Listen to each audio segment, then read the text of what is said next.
Hello, everyone. I'm George from Ireland. Can you hear me now?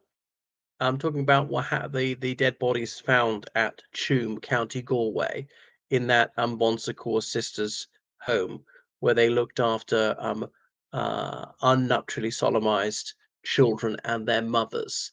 Because some people commented earlier couldn't hear me. So people saying, isn't it ghastly that so many children died? Why? Was there malnutrition?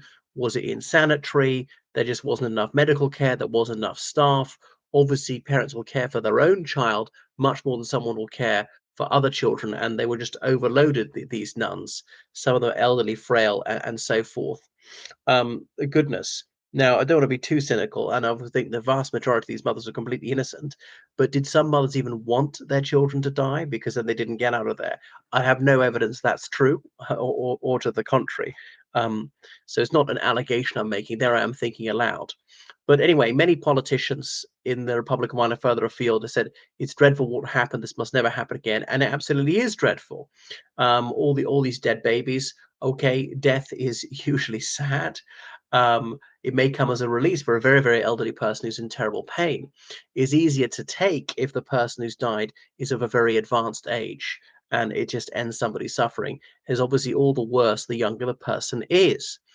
It's staggering and sickening, of course, that the very same politicians will be crying crocodile tears over the premature deaths of these little children have condemned a whole generation of children to death, and of children about the same age will be legally murdered in the Republic of Ireland, and that will be applauded by so many politicians, particularly on the left, some on the right as well, and the centre. Certainly, virtually everyone in the Labour Party, or the Social Democrats, Sinn Féin mostly, and some in Fianna Fáil, and some Fine Gael. And that's sickening because it doesn't matter whether this child was 40 weeks gestational age or 1 week gestational age or was born and was 1 or 2 years old. It has exactly the same effect. We don't want dead children. And then you'll be filling up these graves. You could have a skeleton of a child and they would say, oh, that's absolutely fine if this child was murdered in utero. People don't grasp the cognitive dissonance. How can you pity the death of an innocent child, and yet applaud the death of an innocent child, complete depending upon whether this child was inside or outside his or her mother's uterus? A difference of a few centimeters, as though that makes some sort of moral difference, as that somehow dehumanizes the person, as though that changes the status of the person. And obviously, it's not remotely healthcare at all.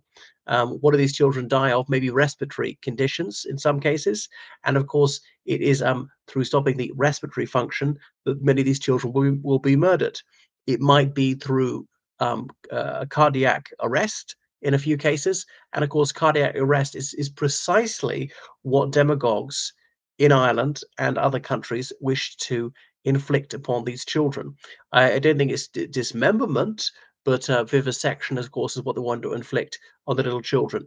Might be malnutrition, and of course, some of these demagogues they want to cut children off from oxygen, hypoxia, malnutrition. But there's obviously hypoxia is what kills the children first. So it is revolting that these demagogues will be leading a merry dance over the graves of little children, cheering on the murder of girls and boys, at the same time pretending to be sympathetic, to be grief stricken about what happened to these children a long time ago. We can't bring back these little girls and boys who died a long time ago. And yes, it is pitiful. But what we can do is to save children now and in future from suffering a similar fate. And so surely we should put all our efforts into making sure that there's child protection, and child protection begins in utero. Okay, make mothers a safe space for children. It's not like we have to choose between them. It's virtually never the case that the health of the mother is the health of the child, and vice versa. Okay, so we want to save children, stop violence against children, and that's what precisely what abortion is. We used to be morally upstanding. Ireland, particularly the Republic, whatever our failings, until 2008, we were good on this one. We stood tall, most civilized country in the Western world on this. And sadly, there's been a terrible degeneration. We've gone back to barbarism, to human sacrifice, to infanticide. Um, and it is utterly disgustful. A very regrettable declension. It's a retrograde step. It's going back to savagery. It's a new dark age. People doing it for entirely selfish reasons. Somehow in the 19th century, we could have half a dozen children on average. We could afford it when there was poverty, real poverty. Now, when we're one of the richest countries in the world, we can't afford to have one child in some cases. This child will to be murdered because, ooh, then I couldn't afford my holiday in Skiathos. Then I couldn't go off and do my master's degree. Well, you could do so, not necessarily this year. Then I couldn't afford my expensive clothes or something like that. And I remember a woman who murdered a child in London saying, "Well, because then my husband wouldn't be able to afford to be a member of his golf club." I mean, wow, just absolutely nauseating that someone would murder his only child. This woman who called herself a feminist would go along with that for what such utterly selfish and trivial reasons, as though membership of a golf club was somehow more important than somebody else's life. Imagine if you were murdered, so that would allow someone else to afford to be part of a golf club. Even worse to do it to a child than it is to do it to an adult. Anyway, stop violence against children. Don't let anyone tell you it is healthcare. It's not. It is not bodily autonomy because a baby is not a mother. All right, the baby's got he or she has a separate body to the mother. And I don't have a uterus, and yes, I do have an opinion. And no, you're not going to shut me up, and I will not be silent. And I know I'm a stuck record, and I keep harping on about this and banging on and boring people to submission. But people hear this abortion is healthcare. They hear that mantra from the child abuse industry so much that they fall for it because repetition will overcome people's critical faculties. So people's cognitive ability can be really suppressed, overwhelmed by this incessant bombardment with these outright lies.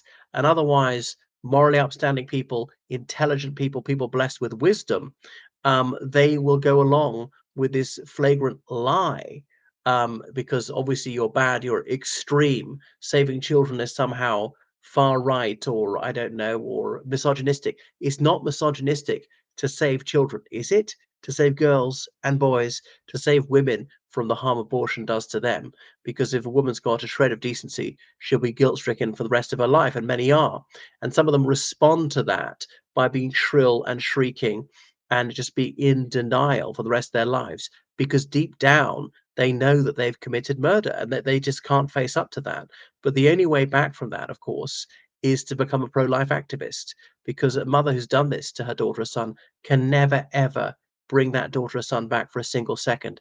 The only thing she can do is to make sure other children are spared that gruesome fate. And always say you need to underline this as well.